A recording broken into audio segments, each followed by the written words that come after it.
زکوٰۃ کے 8 مصرف بتائے گئے۔ زکوٰۃ کے 8 مصرف اسلام سے پہلے، اور اسلام نے زکوٰۃ میں ایک بنیادی فرق رکھا۔ اسلام سے پہلے جتنے مذاہب تھے زکوٰۃ لے جا کر قبول ہونا ہے تو مذہبی لوگوں کو دینا پڑے گا۔ وہ لوگ بیت المقدس کے لوگ تھے یا علماء تھے یا نبی کے خاندان سے تھے، وہ زکوٰۃ لیتے، کچھ کھاتے، کچھ استعمال کرتے، کچھ فلاں کرتے، جس کے نتیجے میں جو ہے انسائکلوپیڈیا برٹن کا مصنف لکھتا ہے کہ یہود اور عیسائی دنیا کے سب سے بڑے دولت کے پجاری بن گئے تھے، چونکہ جس کو بھی دینا ہوتا وہ انہی کو دیتا۔ حضرت ہارون کی اولاد ہے، حضرت موسیٰ کی اولاد ہے، حضرت عیسیٰ کی خدمت کرنے والے ہیں یا فلاں ہیں۔ اسلام نے سب سے پہلے دروازہ بند کر کے کہا، اللہ کے رسول صلی اللہ علیہ وسلم نے فرمایا اللہ تعالیٰ نے زکوٰۃ کو نبی اور نبی کے گھر والوں پر حرام کر دیا ہے، کہ اللہ تعالیٰ نے اہل بیت اور بنو ہاشم پر زکوٰۃ کو حرام کر دیا ہے، لہذا جو اپنے آپ کو سید کہے وہ اس کی طرف توجہ ہی نہ دے۔ ظاہر ہے جس کو اللہ کے رسول نے اتنا اونچا درجہ دیا ہو وہ لوگوں کا میل کھا کر خدا کے اور اس کے رسول کی نظر میں اپنے آپ کو نہ گرا دے۔ جائز نہیں ہے، بس نہیں ہے۔ اللہ کے رسول صلی اللہ علیہ وسلم نے زکوٰۃ اور زکوٰۃ کے نکالنے والے اور زکوٰۃ کے قبول کرنے والے کے درمیان کوئی وسیلہ نہیں ٹھہرایا، بھئی ان کو دیکھو تو زکوٰۃ ہوگی، نہیں تو نہیں، یہ ہٹا دیا۔ ہر آدمی جو ہے زکوٰۃ دے گا اور زکوٰۃ پہنچے گی۔ جو شخص اپنے مال کو زیادہ کرنے کے لیے لوگوں سے مانگتا ہے وہ سمجھ لے کہ وہ اپنے حق میں جہنم کی آگ کو بڑھاوا دے رہا ہے۔ رسول اکرم صلی اللہ علیہ وسلم نے فرمایا جس کا حق نہیں اور وہ لوگوں سے پھر بھی مانگتا ہے قیامت کے دن اٹھایا جائے گا فی وجہہ خموش قدوش قدوح، کہ اس کے چہرے پر چمڑی نہ ہوگی، خون رشتہ ہوگا، خالی ڈھانچہ ہوگا، بھیانک تصویر کے ساتھ مولا اٹھائیں گے۔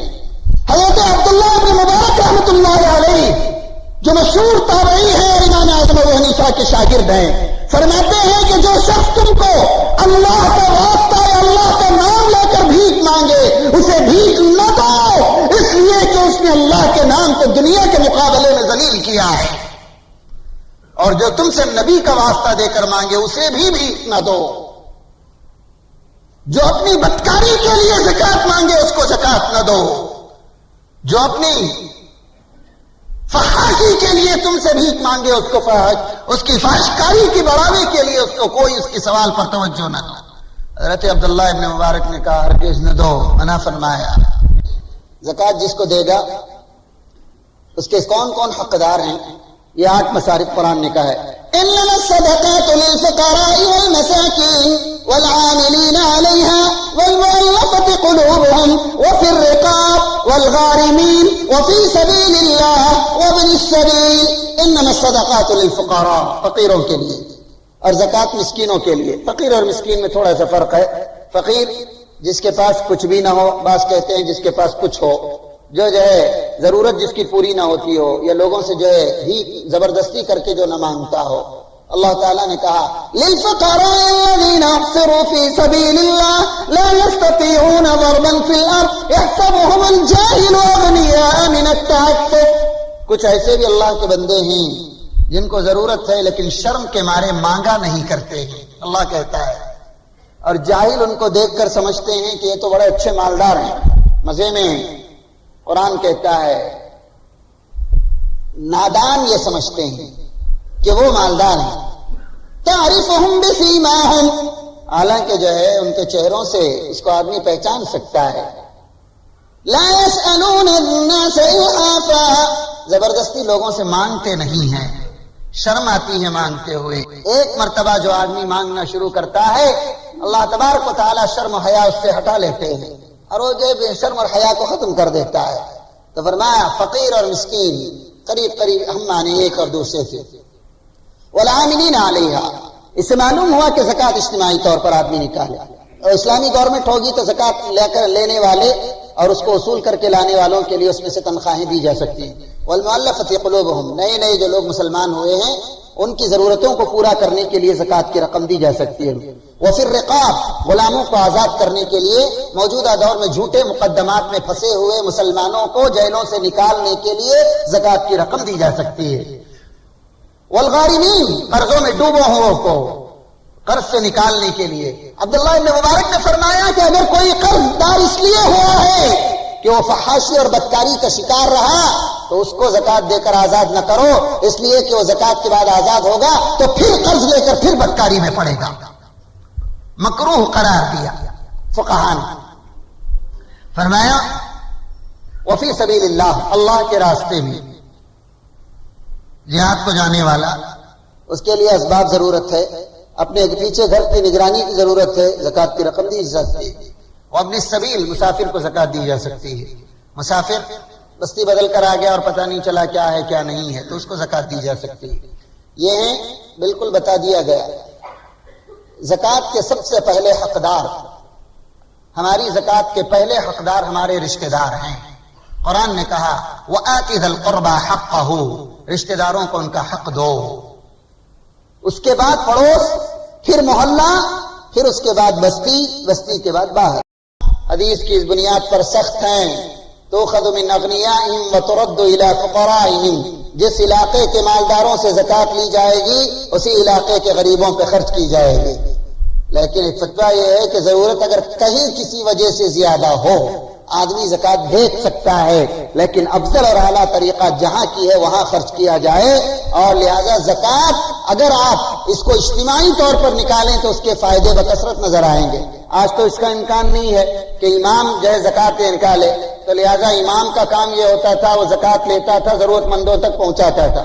اب تو پوری قوم کے اندر سب سے پہلے صدقے، زکوٰۃ، خیرات، نذر و نیاز اور جو ہے دنیا بھر کی جتنی بھی راہ خدا میں کوئی آدمی صدقہ کرنا چاہے، سب سے پہلے فقیر اگر کوئی قوم کو دکھتے ہیں یا تو امام دکھتے ہیں یا مؤذن دکھتے ہیں۔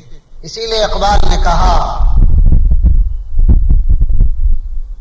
قوم کیا ہے، قوموں کی امامت کیا ہے، اس کو کیا سمجھے یہ بیچارے دو رکعت کے امام۔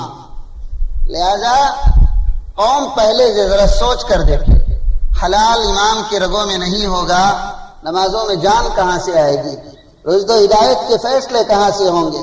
اور لوگ علماء اللہ حفاظت فرمائے، آج زکوٰۃ کی رقم کا سب سے بہترین مصرف یہ ہے کہ آپ اپنے خاندان والوں کی ضرورتوں کو دیکھیے۔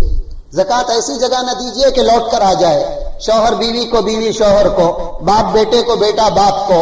لہذا جو جس کے مال میں وارث بنتا ہے اس کے لیے زکوٰۃ آپس میں دینے کی اجازت نہیں ہے، وہاں اجازت نہیں ہے۔ لہذا اپنے خاندان میں جو ضرورت مند ہے اس کو زکوٰۃ دو۔ اور معاملہ اب یہاں تک پہنچا، کتنے غریب مسلمان بچے ہیں جو اچھے ٹیلنٹڈ ہیں، انٹیلیجنٹ ہیں، لیکن اسکولوں اور کالجوں کی فیسز بند نہیں پہ باندھتے اس کے یہ مکلف نہیں ہیں۔ لہذا آپ ان کی ضرورتیں پوری کیجیے۔ لہذا چند سال کے بعد وہ خود اپنے پیر پر کھڑا ہو جائے گا، خاندان کو سنبھال لے گا، زکوٰۃ کا مالک ان کو بنائے گا۔ یہ جو سوچ کر چلنا کہ فلاں فلاں ہی ہے اور طے کر لینا، ہاں اگر صحیح استعمال ہوتا ہے تو کوئی بات نہیں ہے۔ مسجد کی تعمیر میں زکوٰۃ نہیں دی جائے گی، مدرسے کے کنسٹرکشن میں زکوٰۃ نہیں دی جائے گی، نہیں ہے تو نہیں ہے جی، اس کے لیے چور دروازے ڈھونڈ کر لانے کی ضرورت نہیں ہے۔ اللہ اور اس کے رسول کا حکم طے ہے، زمانہ بدل جائے گا، آپ بدل جائیں گے، اللہ اور اس کے رسول کا حکم نہیں بدلے گا۔ لہذا دینے سے پہلے ذرا پوچھ تو لو کہاں جا رہی ہے، کس کو جا رہی ہے، کیا ہو رہی ہے۔ قوم نے صدقہ اور خیرات کے جذبے کا کتنا ناجائز فائدہ اٹھایا ہے۔ گلی گلی، کوچے کوچے، کسی بھی مدرسے کی سند ہاتھ میں لگا لی، کہیں کی بھی بل بک چھاپ لی، کوئی تحقیق کی ضرورت نہیں ہے۔ یہ کاربن کاپیاں تک نہیں ہے، 40%، 50%، 60%۔ کیا جی زندگی میں بہت سے لوگوں کو فلائٹ میں بیٹھنا نصیب نہیں ہوتا۔ مولانا لوگ چندہ وصول کرنے والے فلائٹ سے سفر کرتے ہیں، سمجھ میں نہیں آتی، ذرا سوچ کر دیکھیے۔ ساری قناعت قوم کے لیے، سارا عیش ہمارے لیے، قوم کہاں جی سدھرے گی۔ لوگوں کو تکلیف ہوتی ہے لیکن حقیقت سامنے دیکھتے ہیں۔ اور عمومی طور پر تجارتوں میں ایک نیا اسٹائل آج کل بھی دیکھا ہوں، جو پروویژن اسٹور ہے یا کوئی بھی اسٹور رکھتے ہیں، مال کسی کو دے دیا، وہاں سے پیسہ وصول ہونے کا جو ہے امکان نہیں ہے، تو آ کر مسئلہ پوچھتے کیا حضرت وہ بلنا جو پینڈنگ ہے وہ زکوٰۃ میں لکھ ڈالوں، کیا پوچھتے جو اس کے ہاتھ نہیں لگتا وہ اللہ کے اکاؤنٹ کو جائے گا۔ انڈیا میں مشہور ہے نہیں، جو پیسے واپس نہیں آنا ہے اسے گاندھی کنک میں لے دو پاگل سے، یعنی وہ ون وے۔ تو لہذا جو ہے اللہ تبارک و تعالیٰ جو ہے ذرا سوچئے، کیا اس آسمان و زمین کا مالک ہے وہ کیا ہماری ان چند چیزوں کا محتاج ہے؟ ارے بھائی اس نے تو ہماری بھلائی کے لیے یہ اصول مقرر کیا ہے، یہ اصول مقرر کیا ہے۔ اور ایک زکوٰۃ دیتے وقت مالک بنانا ہے سامنے والے کو، شرط لگانا نہیں ہے یہ پیسے لے کر تو یہ کرنا یا وہ کرنا یا فلانچ کرنا، یہ جی نہیں ہے۔ زکوٰۃ اس کا مالک بنا دینا ہے، مسئلہ ختم ہے۔ دے دیا اللہ کو راضی کرنے کے لیے دیا، لہذا دینے میں، حقوق ادا کرنے میں کبھی پیچھے نہ ہٹیے، دل کھول کر، لیکن پہلے رشتہ دار، پھر پڑوس، پھر یہ۔ اور زکوٰۃ کا مال صرف مسلمانوں پر ہی خرچ ہوگا، یہ بھی یاد رکھ لیجیے۔ صدقہ اور خیرات میں دوسروں کی اجازت ہے، بلکہ دنیا کے پہلی فقہ امام ابو حنیفہ رحمۃ اللہ علیہ کی، جنہوں نے حدیث کی بنیاد پر یہ کہا کہ غیر مسلم کے حق میں آدمی وصیت بھی کر سکتا ہے، لیکن زکوٰۃ کا مال نہیں دے گا۔ زکوٰۃ صرف مسلمان کا حق ہے، اس کو ضرورت مندوں کو دیجیے۔ اگر اللہ نے تم کو زکوٰۃ دینے کے قابل بنایا ہے تو زکوٰۃ دے دو، اگر تم نے نہیں دیا تو جو مولا تم کو دینے کے قابل بنایا ہے وہ تمہیں لینے کے قابل بھی بنا سکتا ہے۔